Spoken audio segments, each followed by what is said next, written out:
이 요엘서의 저자를 1절에서는 부들의 아들 요엘에게 임한 여호와의 말씀이다. 그렇게 말씀을 하고 있습니다. 부드엘이라고 하는 이름의 뜻은 하나님의 성실, 여호와의 성실, 그런 뜻이고요. 그의 아들 요엘은 이름의 뜻은 여호와는 하나님이시다. 주는 하나님이시다. 그런 의미입니다. 이 말은 그 요엘이 신앙 가문 출신임을 드러내주고 있습니다. 또 그가 쓴 글에 보면 전제와 소제에 관한 언급이 자주 나오고 있는데 이 제사에 대한 언급을 자주 하는 것으로 보아서 요엘의 아버지 부드엘이 제사장이었을 것이다라는 추측을 하게 해줍니다. 또 자주 나오는 말이 시온과 예루살렘에 대한 언급이 상당히 자주 나옵니다. 2장부터 3장까지에 걸쳐서 10절 이상 예루살렘에 관한 언급이 나오는데 그는 아마도 예루살렘 또는 그 가까이 인근 주변에서 살고 활동했던 사람이었다. 그렇게 보아집니다. 이 요엘서는 우리가 오늘 1장을 12절까지 읽었지만 큰 책은 아니죠. 3장에 걸쳐 어떤 책에서 옛날에 구분된 거 보면 4장 그렇게도 돼 있는데요. 그러나 우리가 갖고 있는 건 3장으로 돼 있죠. 그래서 3부분인데 1장 1절부터 2장 17절까지 여기는 메뚜기 재앙과 심각한 가뭄에 대한 이야기가 기록되어 있고 그것에 대한 애가입니다. 일종의 슬퍼하는 노래입니다. 그리고 2장 18절에서 3장 5절까지는 민족적인 회개로 말미암아 메뚜기가 떠나가고 농사가 회복될 것에 대한 예언, 그리고 다가올 재앙에서 안전이 보장될 것에 대한 예언, 그리고 3장 6절부터 마지막 절까지는 유대 나라의 적국인 블레셋, 에돔, 애굽에 대한 심판을 예언하고 있습니다. 자, 이 요엘의 활동 시기나 이 요엘서가 기록된 시대적 배경에 대해서는 거의 알려진 바가 없습니다. 제가 가지고 있는 이 성경의 앞에도 보면 저작 연대 BC 830년 또는 BC 400년, 그러니까 굉장히 넓게 광범위하게 지금 저작 연대를 얘기하고 있기 때문에 어느 특정 시대라고 딱 집어서 얘기할 수 있는 그런 근거가 충분치 않은 것을 보게 되죠. 그래서 여러분, 이 예언서가 우리하고 친근한 예언서입니다. 왜 그럴까요? 사도행전 2장에 성령께서 임하셨을 때에 베드로가 나가서 외치기 시작을 하죠. 그때 그가 인용한 말씀이 요엘서입니다. 말세 때에 하나님의 영을 남종과 여종들에게, 늙은 사람과 젊은 사람들에게 부어주실 것이다 라는 그 사도행전 2장에서 첫 번째 베드로의 설교에서 인용되고 있는 말씀이고요. 또 이 책은 신약, 아까 말씀드린 3장밖에 되지 않지만 신약 성경에서 꽤 광범위하게 인용되고 있는 말씀입니다. 어느 정도로 광범위하느냐, 마태복음부터 요한계시록까지 요엘서의 요절들이 이곳저곳에서 언급되고 또 인용되고 있는 것을 보게 되죠. 또 이 내용으로 보아가지고 이 요엘에 대한 별명이 있는데요. 신앙 부흥의 선지자, 그렇게 얘기를 하죠. 범죄함 가운데, 극한 고통 가운데서 회개하고 신앙을 다시 부흥시키는 메시지를 전파한 선지자 요엘이다. 그렇게 보고, 그렇게 부르는 것이죠. 그리고, 바로 그런 내용은, 그런 사실은 뭘 의미합니까? 회개가 참된 부흥의 기초이기 때문에 그가 철저히 진실된 회개를 외쳤음을 보여주고 있는 말씀이죠. 그래서 요엘서를 또 다른 말은 회개의 책이다. 그렇게 말을 합니다. The Book of Repentance. 회개의 책이다.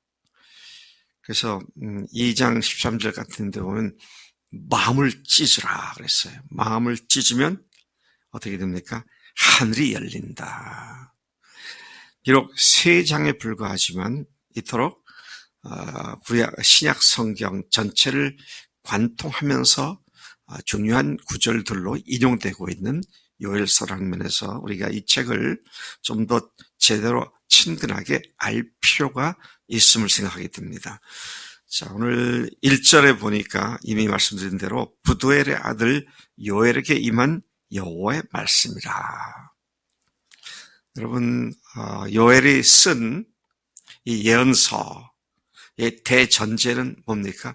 하나님의 말씀이다 하는 것이죠. 우리가 성경을 대할 때 대전제가 뭡니까? 이것은 하나님의 말씀이다. 조금 공부했다는 사람들은 성경을 사회학적 측면에서 해석하려고 길을 씁니다. 또는 심리학적 측면에서 접근하려고 길을 써요. 또는 문화인류학적 차원에서 접근하려고 길을 씁니다.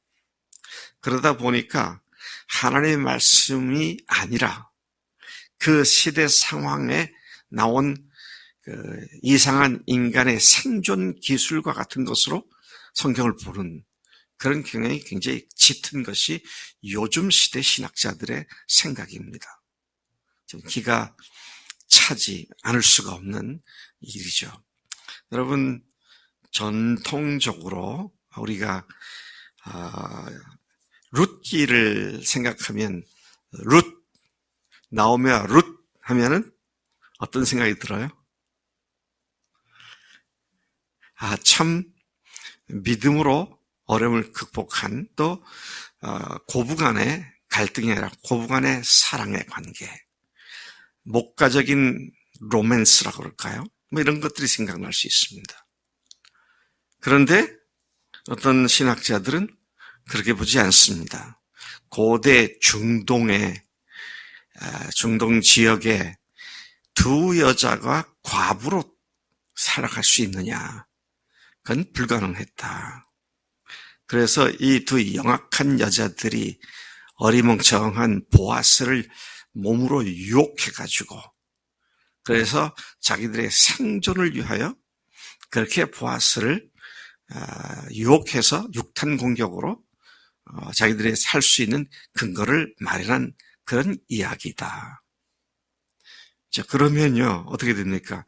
하나님의 말씀도 아니고요. 거기서 받을 수 있는 교훈도 없고요. 그냥 옛날에 있었던 스캔들 정도밖에 되지 않잖아요. 그런 눈으로 보기 시작하면 성경이 다 그렇게 볼 수 있어요. 왜? 그쪽만 그렇게 생각을 하니까. 근데 여러분, 우리가 오늘도 마찬가지입니다.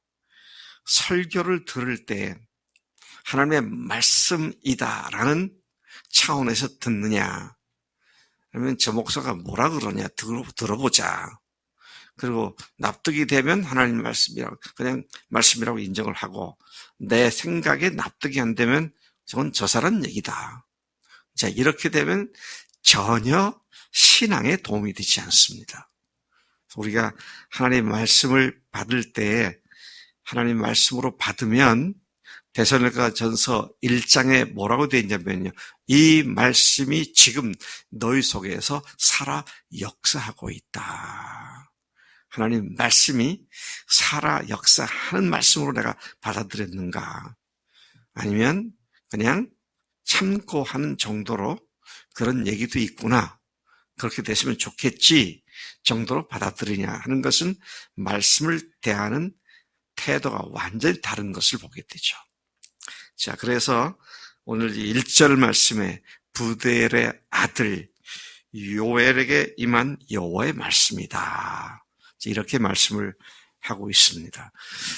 자, 1절이 그렇게 말을 했고요.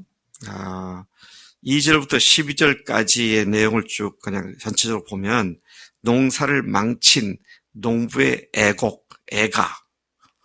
자, 2절 보니까 들을지어다, 귀를 기울일지어다 라는 말이 먼저 나오고 그 말씀을 들어야 할 대상자들을 언급하고 있습니다.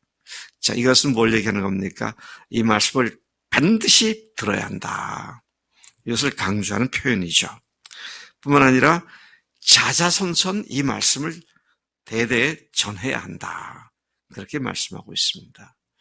참, 이 말씀 그대로, 아까 말씀드린 대로 신약 성경들에서도 인용되어 있고, 오늘도 우리는 많은 요엘에 기록된 구절들을 익숙히 알게 되었습니다. 그들이 듣게 될 말은 어떤 말이었느냐? 이전 세대에도 없었고 그들 세대도 없었던 기막힌 일을 말하고 있는 것이죠. 그 내용은 그들에게 이 말 엄청난 재앙에 관한 것으로서 4절을 보니까 팥죽이로부터 시작해서 메뚜기를 거쳐 느치를 거쳐 황충에 이르기까지 차례대로 한 것 하나가 먹고 나면 남은 것 또 다른 놈 와서 먹고 또 다른 놈 먹고 나면 마지막으로 황충이 때까지 들려들어서 뭐든지 완전히 다 먹어치우는 그런 이야기를 하고 있는 것입니다. 어마어마한 재앙이죠. 제가 그래서 여기 팥중이 또 메뚜기, 느치, 황충이 이게 뭘까? 잘 모르겠더라고요. 그래서 영어 성경을 보니까 네 종류가 똑같이 로커스라고 되어 있어요. 로커스는 메뚜기란 말이죠. 그러니까 gnawing locust, swarming locust, creeping locust, stripping locust. 그러니까 네 종류의 메뚜기 떼들을 얘기하는 것이죠. 그런데 gnawing 하면 질근질근 씹다, 사각사각 씹어 먹다 그런 말입니다. 그러니까 메뚜기 떼가 달라붙어서 풀이나 채소나 과일을 사각사각 이렇게 먹는 그런 모습으로 보여주고 있고, swarming 하면은 떼, 군대에서는 군대라고 말하죠. 군단이라고 말하죠. 거대한 떼를 말하고요. 또 creeping 하면은 살금살금 기어다니는 거죠.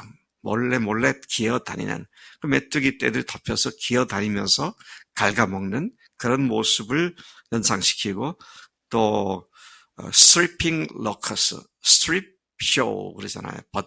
벗는다. stripping locust는 나무 가지나 줄기나 이걸 완전히 다 벗겨버리는, 줄기까지 다 갉아먹어서 다 벗겨버리는 그런 메뚜기를 의미하는 것으로 보입니다. 이 모든 네 가지가 다 메뚜기 떼인데 그것들이 달라붙어가지고 어떻게 합니까? 밀, 보리, 밭에 소산, 포도나무, 무화과나무, 석류나무, 대추나무, 사과밭에 모든 나무가 다 시들어버린다. 죽는다는 얘기죠. 남은 곡식이 하나도 없게 된다. 메뚜기 떼는 무시무시한 파괴력으로 모든 산과 들과 마을들을 파괴하고, 더 거기 한 걸음 더 나가서 메뚜기 시체들은 많은 전염병을 일으키는 어마어마한 재앙을 가져오는 것이 바로 메뚜기 떼였는데, 하나님께서 죄에 대한 하나님의 심판이 얼마나 무서운지 메뚜기 떼가 뒤덮이는 결과로 보여주고 있는 것이죠. 여기가 지금 어디입니까? 이 말씀이 이루어지기는 어디예요? 이 말씀이 이루어지고 있는 것은요, 이스라엘 백성들이 그토록 꿈에 그리던 젖과 꿀이 흐르는 땅인데, 거기에서 그들이 하나님께 순종하지 않고 자기 소견대로 살다가 지금 이런 재앙을 받게 된다라고 하는 무서운 경고의 말씀인 것을 보게 됩니다. 죄에 대한 하나님의 심판이 언제나 크게 무서운 것이다. 그 죄의 끝장은 치명적이고 파괴적이다. 따라서 죄를 두려워할 줄 알고 항상 깨어 있어야 하는 것이죠. 이러한 메뚜기 떼의 습격이 가져올 두려움을 5절이 말하고 있습니다. 취하는 자들아, 너희는 깨어 울지어다. 포도주를 마신 자들아, 너희는 울지어다. 이는 단 포도주가 너희 위에서 끊어졌음이니. 또 농사에 문제가 생기게 돼 포도주를 취하도록 마신 자들이 더 이상 마실 포도주 생산이 안 될 것을 예언하면서 슬퍼하며 울게 될 것이다. 그렇게 말씀합니다. 메뚜기 떼의 습격이 말하는 것은 단순한 자연재해만을 의미하지는 않습니다. 자연재해로서의 메뚜기 떼는 물론이고 강하고 숫자가 어마어마하게 많은 사자의 이빨, 암사자의 어금니 같은 이방 군대가 들이닥쳐서 이스라엘을 초토화시킬 것에 대한 예언이기도 합니다. 그들이 이스라엘을 어떻게 초토화시킬지를 그렇게 무시무시한 메뚜기 떼가 지나간 뒤의 모습으로 표현하고 있는 것이기도 하죠. 이스라엘을 상징하는 무화과 나무를 비롯하여 이스라엘에서 가장 많은 사람들이 즐기는 포도주, 포도나무 이런 것들을 다 벗겨버리고 황폐케 할 것이라고 예언합니다. 자, 그래야 어떻게 됩니까? 사람들의 즐거움 모두가 다 빼앗기고 없어질 것이다. 제사장들은 재물이 없기 때문에 더 이상 제사 드리는 일을 할 수 없게 되는 그런 날이 올 것이라고 그렇게 무서운 예언을 하고 있는 것이 오늘 본 말씀입니다. 이 예언은 아직 다 이루어지지 않았습니다.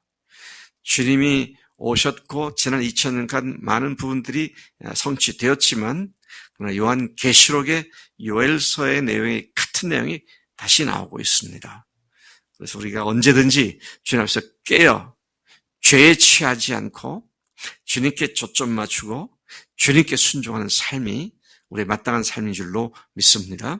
하나님 아버지 감사합니다. 이 아침에 요엘서를 통하여 오늘 하나님의 자녀가 된 우리에게 강력한 도전을 주시고 경성할 것을 촉구해 주시니 감사합니다.